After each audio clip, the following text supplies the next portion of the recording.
morning. I hope everyone had a good coffee break. So my name is Sharifa. I'm a research analyst from CRU. I'll be sharing about the Indonesian nickel industry today, but my primary focus will be on the country's importance in supplying the battery materials market. So just a quick legal notice here. A brief introduction to CRU if you don't know who we are. We provide analysis, price forecasting, and consulting in the metals, mining, and fertilizer markets. So I'm part of the consulting team, and we provide advisory services covering strategy and market decisions, as well as financing and due diligence. So I'll first briefly touch base on nickel's role in the electrification trend and the general expectation of where we see the nickel market going in the medium term. So amid the ongoing green transition, we see an uptake of EV vehicles, which translates to a demand for more batteries. Now, last year in 2022, we estimate that EVs make up about 23% of global vehicle sales, and we expect that share to increase to almost 50% by 2027. So within the nickel battery market, we expect a large demand for battery chemistries with a high nickel content. So particularly, we expect NMC 811 to occupy the largest market share of about 44% in 2027. So if you haven't seen this before, the nickel value chain is quite complex, especially due to the emergence of intertwined routes as producers have been adapting flow sheets to give themselves a more battery-focused route to market. So the important material for lithium-ion battery manufacturing is nickel sulfate, and the processing route to nickel sulfate is diverse and depends largely on the type of ore, either sulfide or laterite ore that's processed.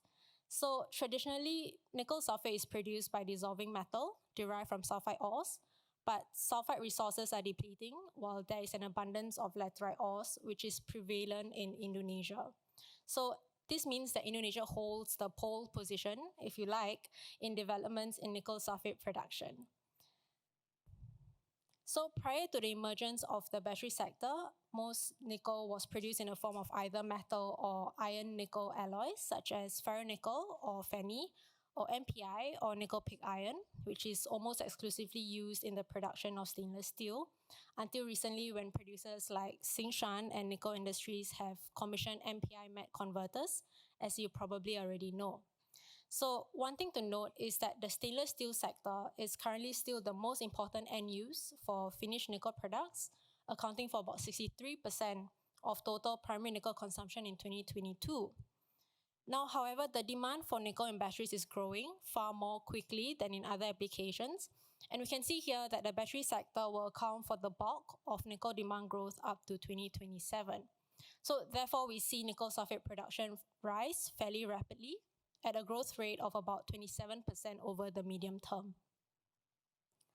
So now we'll be moving on to the Indonesian story. So essentially, Indonesia has emerged as a key nickel player, supported by its large reserves and favorable government policies, particularly the implementation of the ore export ban and by introducing fiscal incentives such as the VAT and import duty exemptions to attract investments to the country. So China is the single largest nickel sulfate producer. Last year in 2022, the country produced 76% of global supply. So I previously mentioned that there are a few feedstocks that are used to produce nickel sulfate, but China particularly favors intermediates, which are all actually sourced from Indonesia. And this is especially since Indonesian plants producing MHP, or mixed hydroxide precipitate, or MAT, are primarily Chinese-funded operations.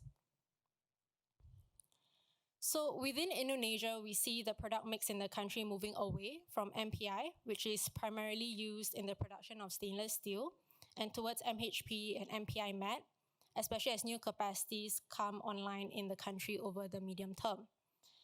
Now, Tsingshan started the conversion of NPI matte in December 2021 at the industrial park in Morowali. Since then, Tsingshan has converted over 14 RKEF lines to produce matte, which totals to a capacity of about 120 kilotons nickel per year. So in addition to this, Tsingshan also has plans to add more converters to its NPI plants, as you can see in the chart on the top right. Now, in terms of MHP, we see a strong HPAL pipeline in the medium term. Particularly, MHP is quite a popular nickel sulfate feedstock. Firstly, because it's more cost effective, and secondly, because it has lower emissions, which I will talk about in the next few slides. So, historically, HPAL operations have been proven to be technically challenging, with capex overruns and ramp up delays, especially prior to the boom in Indonesia intermediate project development. However, we are seeing new Indonesian projects having far lower capex. This is mainly because major Chinese backers like Huayo and Legend have EPCM services provided by ENFI or ENFI, a company that has developed a strong position and capabilities in HPAL project development.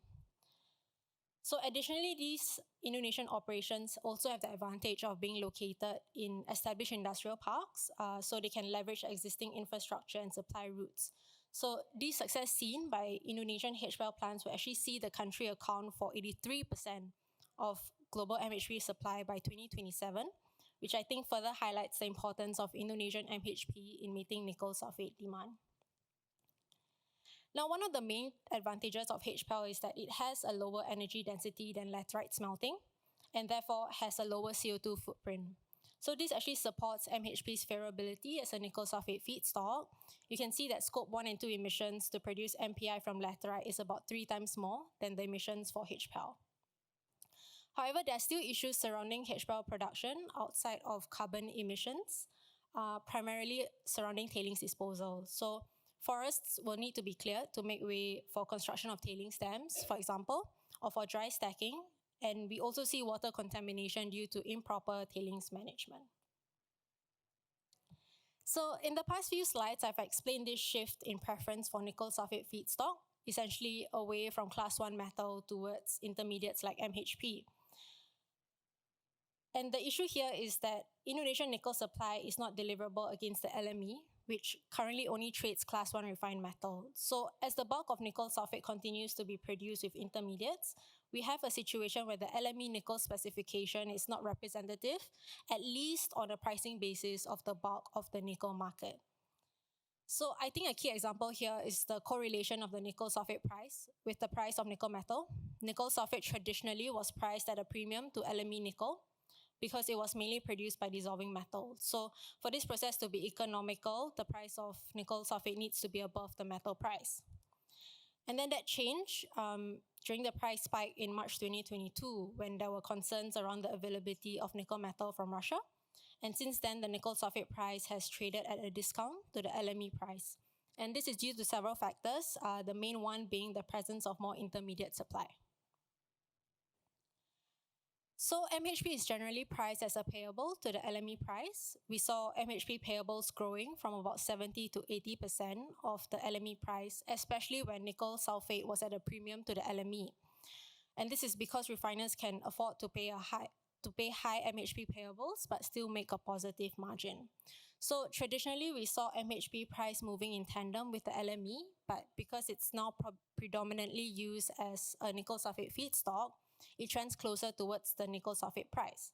And further, we see that a discount in nickel sulfate to the LME has pushed the MHP price even lower. So generally, Indonesian producers have been aggressively integrating across the nickel value chain to capture larger margins and to capitalize on the EV transition. So this has been largely made possible because the Indonesian government has been developing its nickel industry via fiscal and non-fiscal incentives to attract investors. So now the government is aiming to penetrate the battery ecosystem through policies such as allocating green energy sources or introducing policies to encourage the use of EVs in the country. But whether the country can replicate its success and move further downstream into manufacturing precursor materials or even electric vehicles remains to be seen. So just before I wrap up, some key takeaways today. Firstly, we've seen massive capacity additions in Indonesia in various nickel products and intermediates, and we expect the country to continue to account for the bulk of nickel supply. Secondly, we expect Indonesian MHP to be a key nickel sulfate feedstock, largely due to its cost effectiveness and lower emissions. And lastly, Indonesia has successfully built nickel capacity in the midstream or intermediates, and we see several developments in establishing an Indonesian battery supply chain, although the development is still at the early stages. And I think that's it. Thank you so much for listening.